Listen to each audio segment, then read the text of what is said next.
E aí, muita gente acha que documentário é só ligar a câmera e filmar a realidade, né? Um registro puro, simples dos fatos.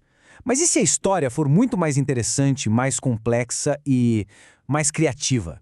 É exatamente isso que a gente vai fazer aqui. Vamos mergulhar fundo e desconstruir o que é de verdade um documentário. Então vamos lá, direto ao ponto. A pergunta parece básica, né? Mas a resposta? A resposta é a chave para entender tudo. O que é, afinal, um documentário? É só isso? Ligar a câmera e capturar a verdade? Já adianto, a resposta curta é um sonoro não. E olha só, essa frase aqui do John Grierson, um dos pioneiros do gênero, muda o jogo completamente. A gente precisa prestar atenção nas palavras. Tratamento criativo da atualidade. O segredo não está na atualidade, está no tratamento criativo. Pensa assim, a realidade é a argila, e o cineasta é o artista que vai moldar essa argila. Essa ideia de verdade criativa é por aí que a gente começa. É justamente esse conceito que tira o documentário da caixinha de mero registro e coloca ele no patamar de arte. Uma arte que, olha só, tem um ponto de vista bem definido. E para entender isso melhor, vamos comparar. Olha que interessante a diferença. O jornalismo, ele tem essa missão de buscar a objetividade, de ser imparcial, de apresentar os fatos de forma equilibrada, certo? Já o documentário, ele não tem vergonha nenhuma de ter um lado. Ele assume um ponto de vista. Ele usa o mundo real como ponto de partida para defender uma ideia, para contar uma história com uma pegada artística mesmo. Tá, mas e aí? Por onde se começa a fazer um documentário? Antes de pensar em câmera, luz, qualquer coisa técnica, a base de tudo, o alicerce, está em 3 pilares. E são eles que sustentam qualquer bom projeto.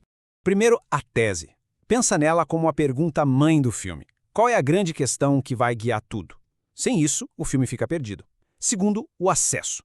Isso aqui é ouro, pessoal. É a confiança que as pessoas te dão para entrar no mundo delas. E por último, mas talvez o mais crucial de todos, a ética. Não dá para esquecer que as pessoas ali na tela não são personagens, são gente de verdade. A vida delas continua quando a câmera desliga. Então o respeito pela integridade delas não é uma opção. É a regra número 1. Ponto final. Agora, escrever com a realidade. Parece uma contradição, né? Como assim escrever algo que já existe? Pois é, mas existe o roteiro em documentário. Só que não é um roteiro engessado. Pensa nele mais como um mapa vivo, que muda e respira junto com o que a vida real joga no caminho. Esse processo acontece em 3 momentos-chave. Primeiro, lá na pré-produção, tem um roteiro que é tipo uma hipótese. Olha, a história que eu acho que vou encontrar é essa aqui. Depois, na hora de gravar, vem o roteiro de gravação, um guia mais prático para as entrevistas e para as imagens que vão cobrir as falas. E por fim, a mágica acontece na edição. É o roteiro de edição. É aqui que o filme nasce de verdade, onde todo aquele material bruto é lapidado até virar a história que a gente vai assistir. Beleza. Para dar forma a essas histórias, quem filma não tem só uma ferramenta. Tem uma caixa de ferramentas inteira. O teórico Bill Nichols mapeou isso e organizou em 6 modos principais. É como se fossem 6 óculos diferentes, cada um com uma lente que faz enxergar e mostrar a realidade de um jeito único. Vamos passar rapidinho por eles. Tem um expositivo que é aquele clássico, com a voz de Deus, um narrador explicando tudo. O observacional, que é a famosa mosca na parede, a câmera só observa, sem interferir. O participativo, quando o diretor entra na história e interage com as pessoas. O reflexivo, que é super interessante, ele para e pensa sobre o próprio fato de estar fazendo um filme. O poético, que está mais preocupado com a sensação, com a atmosfera, do que com a informação dura. E o performático, que é bem pessoal, focado na experiência do próprio cineasta. Toda essa teoria é demais, né? Mas vamos ver como isso tudo funciona na prática. Vamos dar uma olhada em alguns gigantes do cinema documental e, de quebra, pegar umas dicas de ouro para quem está a fim de contar as próprias histórias. E essa tabela aqui é genial, porque mostra justamente essa diversidade. A gente tem o Eduardo Coutinho, um mestre em ouvir e encontrar o universo inteiro na fala de uma pessoa comum. Do outro lado, um Werner Herzog, que falava em verdade estática, uma verdade que está além dos fatos, quase uma poesia. Cada um desses nomes pegou aqueles modos que a gente viu e usou de um jeito completamente único e poderoso. E essa frase do Coutinho, nossa, ela diz tudo. É o coração do que a gente está falando. A entrevista não é sobre obter informações, mas sobre o encontro. Não é uma mineração de dados, sabe? É sobre criar uma conexão real, humana. A mágica do documentário acontece ali, naquele momento, naquele encontro. Ok, inspirados por esses mestres todos, vamos para a parte prática.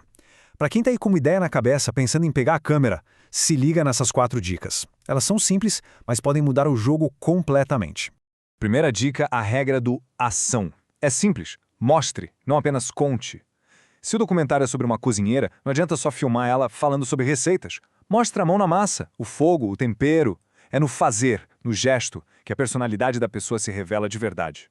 Ação é cinema puro e fala muito mais do que qualquer depoimento. Segunda dica, e essa, por favor, anotem, áudio é rei. É sério. Uma imagem mais ou menos, tremida, escura, a gente até perdoa. Pode até ser estilo. Agora, áudio ruim, ninguém perdoa. Áudio ruim quebra o encanto na hora. É como se o filme virasse as costas para o espectador. Um som limpo, claro, é o chão firme onde a história vai ser construída.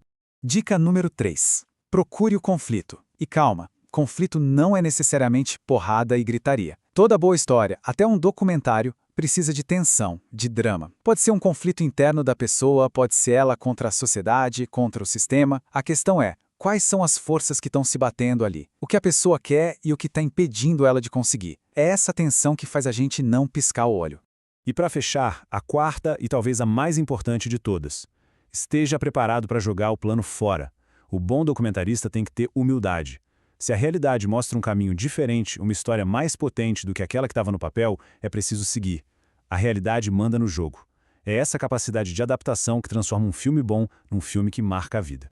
Então, no fim das contas, o que é fazer um documentário? É um ato de coragem. É olhar para o caos que é a vida e ter a ousadia de tentar organizar um pedacinho desse caos, de encontrar uma estrutura, uma narrativa que gere algum impacto, que faça a gente sentir e pensar. E a gente termina com essa provocação. A tarefa, então, não é só filmar o caos da vida, é organizar esse caos. E a pergunta que fica para todo mundo levar adiante é essa. Como é que a gente pega esses cacos da realidade e monta um mosaico que tenha um impacto de verdade?